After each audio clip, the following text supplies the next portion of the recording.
Connect Online, brought to you by the SUMT team in partnership with the Methodist Church.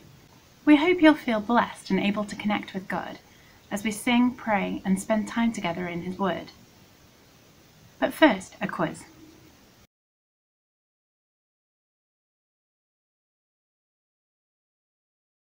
Go!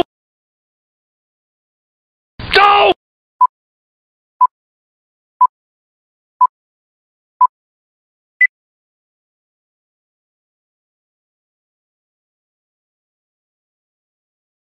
He wants your permission. He is strong with the Force. He wants your permission. He is strong with the Force.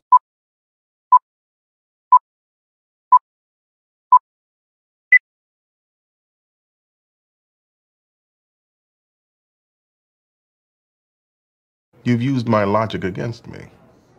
Well played, Timmy. Well played. You've used my logic against me. Well played, Timmy. Well played.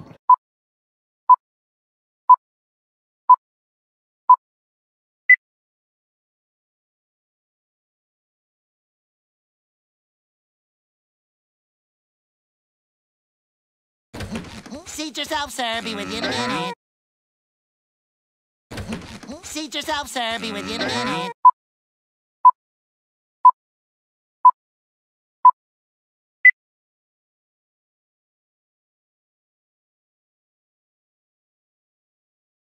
I'm speaking to you at what I know is an increasingly challenging time. I'm speaking to you at what I know is an increasingly challenging time.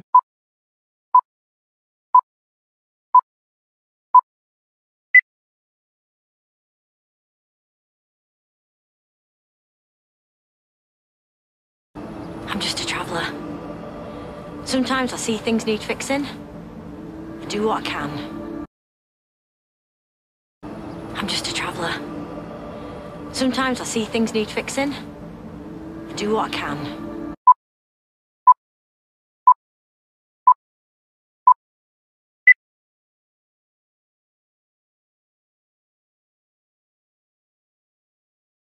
This is a nice example. Beautifully even Blake all round. Perfect shape, perfect baking. This is a nice example. Beautifully even Blake all round.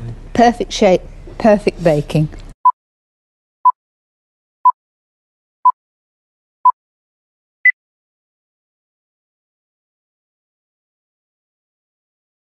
Our first reading is from the book of 1 Samuel, chapter 3. When Samuel grew up, he ministered before the Lord under the priest Eli. In those days, the word of the Lord was rare, and there weren't many visions or prophecies. One night, Eli was laying down. His eyes were becoming so weak that he could barely see. Samuel was also lying down in the house of the Lord, near the Ark of the Covenant. Then the Lord called to Samuel. Samuel answered, "Here I am." And he ran to Eli and said, "Here I am, you called me." But Eli said, "I did not call. Go back and lie down." So he went and he lay down. Again the Lord called, "Samuel." And Samuel got up and went to Eli and said, "Here I am, you called me." "My son," Eli said, "I did not call. Go back and lie down." Now Samuel did not yet know the Lord. The word of the Lord had not yet been revealed to him. A third time the Lord called, "Samuel." And Samuel got up and went to Eli and said, "Here I am, you called me." Then Eli realized that the Lord was calling the boy. So he told Samuel, "Go and lie down, and if he calls you again, say, 'Speak, Lord, for your servant is listening.'" So Samuel went and lay down in his place. The Lord came and stood there, calling as at the other times, "Samuel, Samuel." Then Samuel said, "Speak, for your servant is listening." And the Lord said to Samuel, "See, I am about to do something in Israel that will make the ears of everyone who hears about it tingle. At that time I will carry out against Eli everything I spoke against his family, from beginning to end. For I told him that I would judge his family forever because of the sin that he knew about. His sons uttered blasphemies against God, and he failed to restrain them. Therefore I swore to the house of Eli, the guilt of Eli's house will never be atoned for by sacrifice or offering." Samuel lay down until morning, then opened the doors of the house of the Lord. He was afraid to tell Eli the vision, but Eli called him and said, "Samuel, my son." Samuel answered, "Here I am." "What is it he said to you?" Eli asked. "Do not hide it from me. May God deal with you, be it ever so severely, if you hide anything he told you." So Samuel told him everything, hidden nothing from him. Then Eli said, "He is the Lord. Let him do what is good in his eyes." The Lord was with Samuel as he grew up, and he let none of Samuel's words fall to the ground. And all Israel from Dan to Bathsheba recognized that Samuel was attested as to the prophet of the Lord. The Lord continued to appear at Shiloh, and there he revealed himself to Samuel through his word. And Samuel's word came to all of Israel.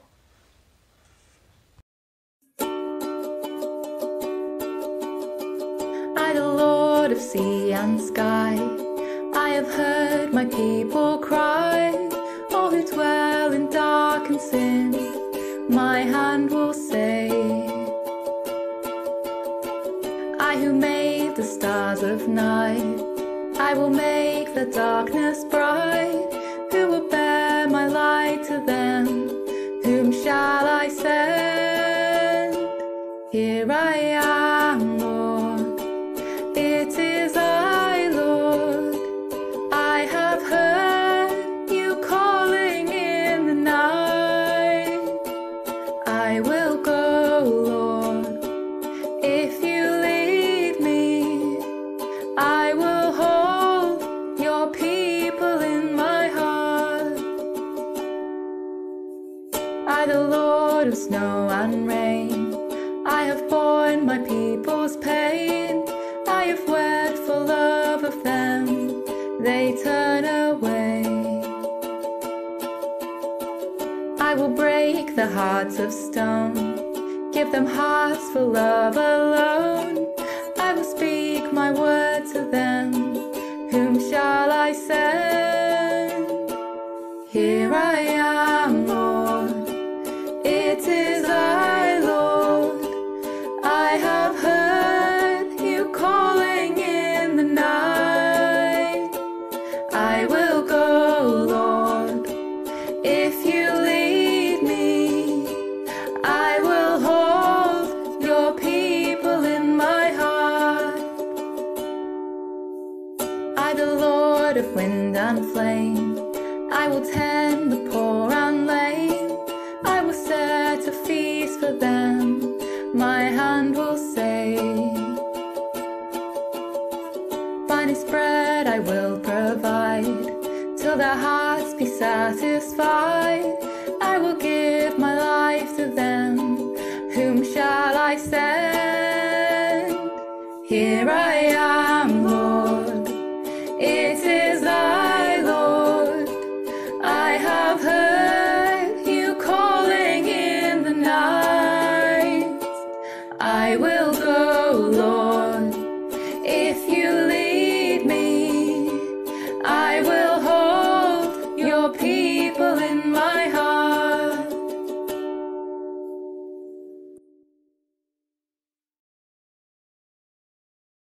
I wonder how many voices you were able to recognise in our quiz. In 1 Samuel 3, as we've just heard, the boy Samuel learns to recognise God's voice for the first time. The message God gave to Samuel was an uncomfortable one. As a young boy, Samuel served at the temple under the priest Eli. Eli and his sons were of a family line that gave them positions of great respect and responsibility as priests in the temple. But Eli had failed to discipline his sons, despite God's warning, and they abused their God-given roles in the temple to steal from the people's offerings and sleep with the women who served there, showing no respect for the worship of God. God's first message to Samuel was one of judgment against Eli and his sons. Heavy stuff. God's words about Eli show that even though he was a priest in God's temple, he had shirked his God-given duties as a father by not facing up to the evil things his sons were doing. Samuel, on the other hand, was just a boy, and yet he faithfully passed on this uncomfortable message from God to Eli the priest. It's this wholehearted faithfulness to God that made Samuel a great prophet. We hear at the end of this reading that the Lord was with Samuel as he grew up, and he let none of Samuel's words fall to the ground. In fact, Samuel goes on to be a greater prophet than Eli, not because of skills or status, but because of a faithful heart for God. And this is a theme that comes up again and again in Samuel's lifetime. Most famously, perhaps, when Samuel comes to anoint the second king of Israel. The first king, Saul, looked exactly how you'd expect a king to look. Tall, handsome, but he didn't have the kind of heart that God was looking for. David, on the other hand, could not have looked less like a king. The youngest son of Jesse and a mere shepherd boy, he was initially overlooked by Samuel when he was sent by God to anoint the next king from Jesse's family. But God was clear and said that he was not looking at outward appearance, but was looking at the heart. David's heart for God is what made him Israel's greatest king. His heart for God is revealed in the many psalms he wrote. Psalm 139 in particular shows a heart that is willing to be completely vulnerable before God, a heart that feels personally aggrieved by those who rebel against God. Not a pure or perfect heart, but a heart that is laid completely open to God and ready to receive his words of challenge and comfort alike.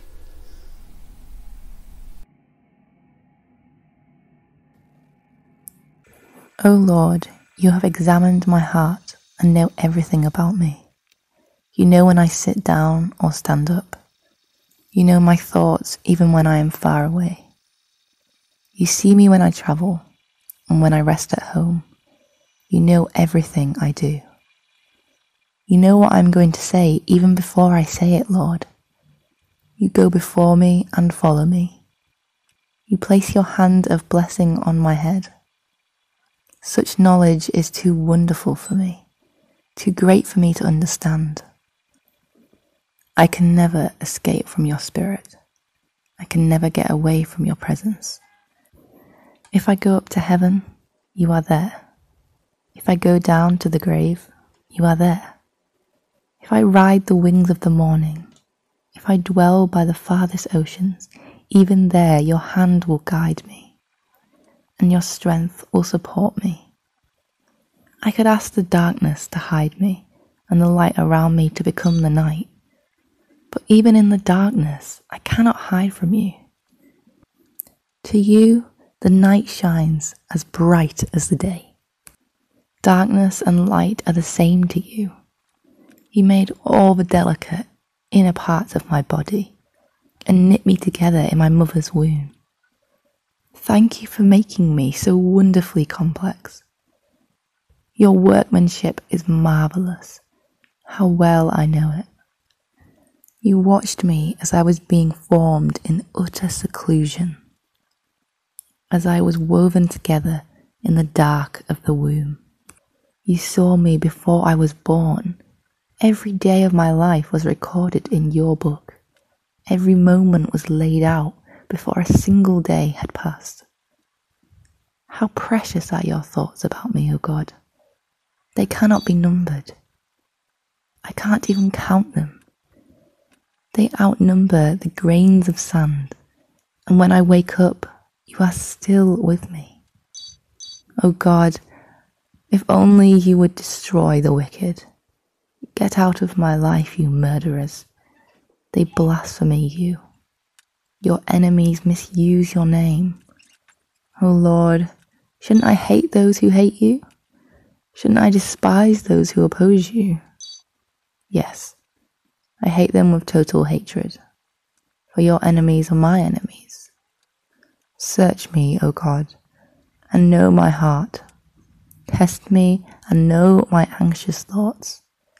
Point out anything in me that offends you, and lead me along the path of everlasting life.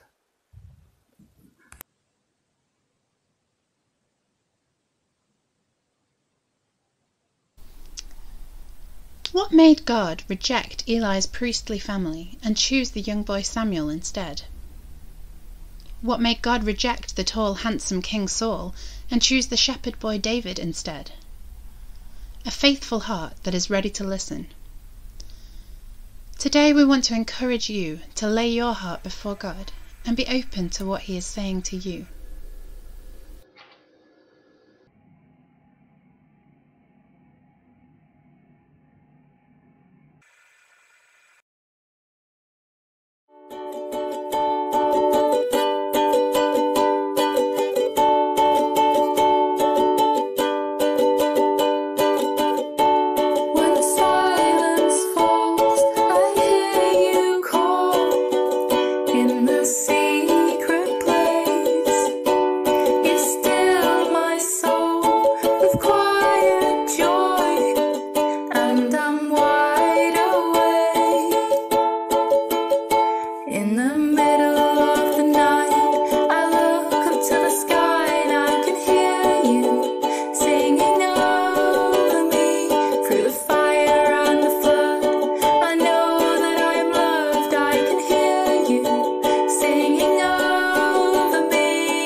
I don't know whether you've ever seen this picture or not.